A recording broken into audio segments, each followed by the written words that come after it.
Hi, it's Friday and it's the 7th of March, and we're here to look at some current astrology. Now, I'm going to go back to the chart, right? So I'm just going to share today's chart because I want to show you something again. But what I want to do is go back to the issue I was pointing out to you on Wednesday in Wednesday's video. I said we've got a Grand Trine in a Grand Trine in water with Mars at 17 of Cancer, the Sun at 17 of Pisces, and Vesta, an asteroid, at 17 of Scorpio.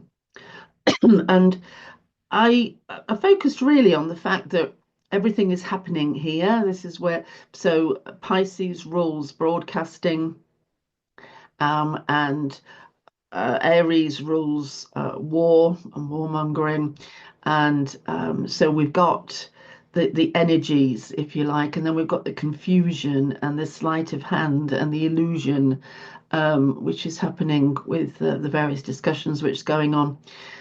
Mars, god of war, has his hands bound because it's in Cancer, so water, the feminine, is holding back the warmongering at the moment. Water here again, Pisces, holding back the sun's fire energy. And then I said I was confused about this player down here. The asteroid Vesta, who is playing this one? We've got Vesta in Scorpio, and in this chart, it's way down, giving the impression that it's set aside from the main bunch. And I mentioned that this seemed to be a self-interested person in hiding. Something is being well hidden. Yes, you could say that on several levels, really, because when this lot is all in the sky, this one is on the opposite side of the Earth. When all this lot is going down here on the opposite side of the Earth, this one is on its own up in the sky. There's something very separate, something very hidden, something that nobody knows about. This is true secrecy. Anyway, I was fortunate enough to spend some time this lunchtime with an old astrology group who are just getting more and more crazy as they get older. But anyway, apart from that, we were discussing the present situation, and one of them, Mavis, produced a chart for Zelenskyy, and in a flash, I saw something, and then in a flash, it was Putin's chart, and in a flash, I saw something, and then I started to put the jigsaw pieces together. So I do know who it is now, but what I want to do first is to bring up the three charts. So Putin, Zelenskyy, and Trump, because there are some amazing coincidences here. And once you understand these things, then when I tell you who that player is, it'll all make sense. Okay, so what I'm going to do now is I'm just going to change, it doesn't matter who we do first, so I'm just going to put Donald Trump up. Okay, right, there we go.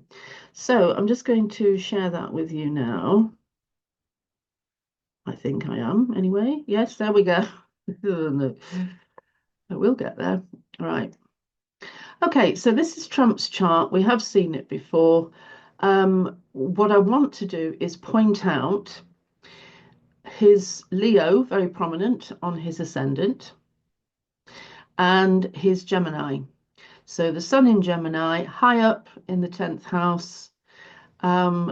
These two zodiac signs with Trump are really, really clear, actually. We see a lot of his Leo and we see quite a bit of his Gemini. I'm going to just bring attention, pay attention to his Scorpio. It's way down the bottom of his chart. Scorpio that low, it tends not to be used by the native, the person whose chart it is. It's well hidden. Okay, I'm going to say no more on that at the moment. Right, I'm just going to, I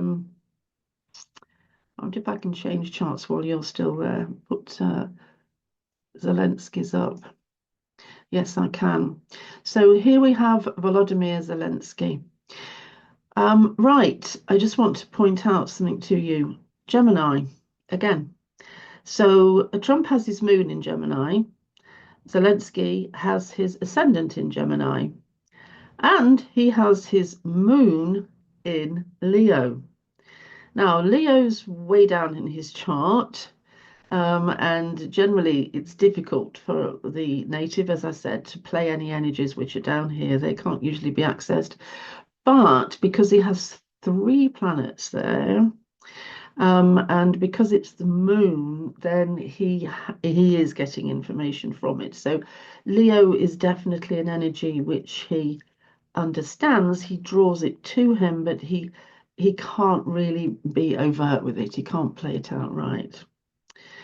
Okay, now just want to bring up one more, just a second. And now we're going to look at Putin's. Okay, right. Can you believe we have again Leo and lots of it up here. And we have Gemini. The moon is in Gemini. Now, do we ever see Putin in Leo mode? Showing off, brash, seeking an audience? No, we don't. And that's because he has an ascendant in Scorpio. And the ascendant is the part of the chart through which all the other chart points have to pass. And so his Scorpio is doing a really good job of closing down his Leo, but that is actually supported by the fact that the ruler of Scorpio, Pluto, is up here too, and almost exactly conjunct the MC, right? So Pluto is hiding this Leo. But again, right? We've got Leo and Gemini. So all three of them have prominent Leo and Gemini. Okay, but I asked the question, who is it? Who is that mysterious player down there at the moment in that, so I'll just stop that, in that Grand Trine in water? And I'm going to say, just sharing it again with you. It's Vladimir Putin. And I know that because Vesta, the asteroid that is playing that secret character, is actually in Vladimir Putin's chart conjunct his ascendant. He is a Vesta character. And Vesta in his chart is in Scorpio. And the Vesta that is being played in the current chart, just a second and I'll put that up here, current chart, is in Scorpio. This is Putin down here, as far as I'm concerned. Okay, I'm just an astrologer. This is what I believe as an astrologer. Other astrologers may not agree with me, but as far as my instincts go, that has identified it. This chart, as it happens, has Leo on the ascendant, but that's just coincidence. But we do also have the Gemini exaggerated here as well. But this is just transiting astrology. It's just today's chart. But it's those kind of clues in astrology which give me always that little pinprick, that feeling when you get the goosebumps going, and you think, oh my God, that's it, and you just know.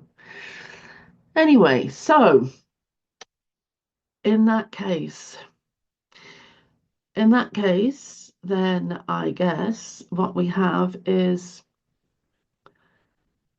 Zelenskyy and Trump with their Leo and with their Gemini are kind of being upfront, a little bit innocent.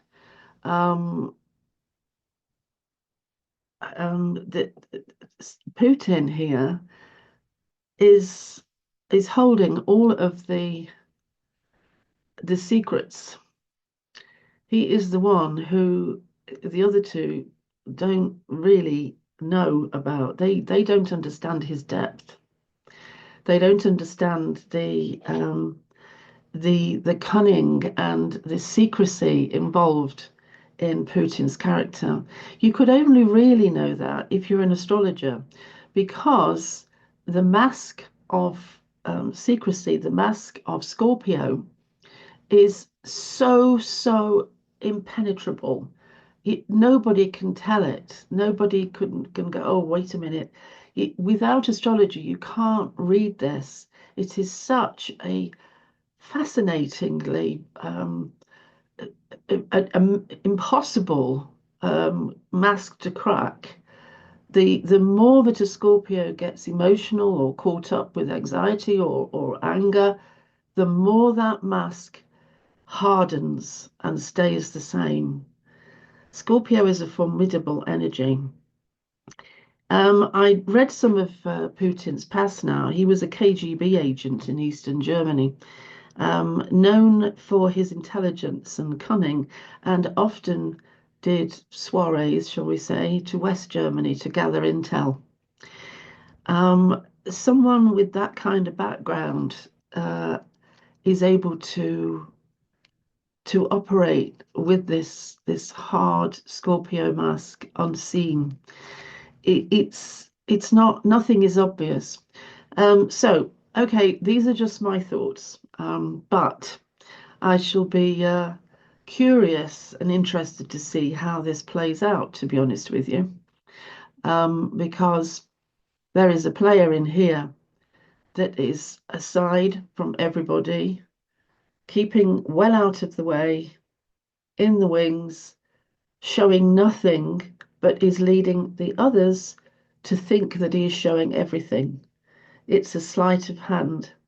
It's a hall of mirrors for the three of them, but one of them knows what he's doing here. The others can think that, oh, no, he's fine. This is okay. We've got this promise, got that promise. But they don't really understand Scorpio and the Vesta, the asteroid Vesta, and and how it is giving us more information, more than just the Scorpio. Wow, amazing stuff. Right, I'm going to call it a day at that actually. And please give me your comments. I'd be very interested to see what you think. Who knows where this leads us? It's really just I'm just identifying this small point, and I don't know where we're going, but anyway, we've got a long way to go yet, according to the astrology. It was lovely to talk to you, and I'll see you on Monday. And thanks for listening. Okay, see you Monday. Okay, bye.